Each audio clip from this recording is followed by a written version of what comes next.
प्रणाम। हम जगदम्बा में अहाँ सब गोटा के मिथिला के मधुर पाबनि मधुश्रावणी के बहुत बहुत शुभकामना दऽ रहल छी। पबनैतिन सबके बहुत बहुत आशीर्वाद दऽ रहल छियनि आ सब गोटा पर माँ पार्वती शिव जी के आशीर्वाद बनल रहै, विषहारा के आशीर्वाद बनल रहै। और एहि अवसर पर अहाँ सबके हम एकटा फूल छिड़ियाबऽ के गीत सुनाबऽ जा रहल छी जे डाली भरि सुंदर सुंदर फूल सब विषहारा पर चढ़ायल जाइ छनि, छीटल जाइ छनि, बड्ड सुंदर लगै छै देखऽ में। तऽ अपने लोकनि सुनी ई गीत आ कहब केहन लागल। फूल छीटै में लागे सोहान सिया जी के कोबर में, फूल छीटै में लागे सोहान सिया जी के कोबर में।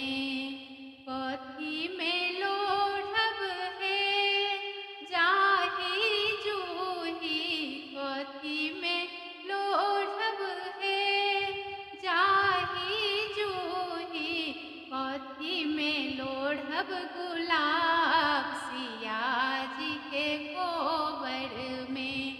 फूल छीटै में लागे सोहान सिया जी के कोबर में। पनपतिया में लोढ़ब हे जाहि जूही, पनपतिया में लोढ़ब हे जाहि जूही, फूलडाली में लोढ़ब गुलाब सिया जी के कोबर में।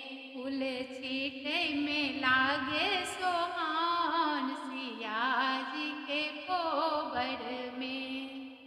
किनका चढ़ायब हे जाहि जूही, किनका चढ़ायब हे जाहि जूही, किनका चढ़ायब गुलाब सिया जी के कोबर में।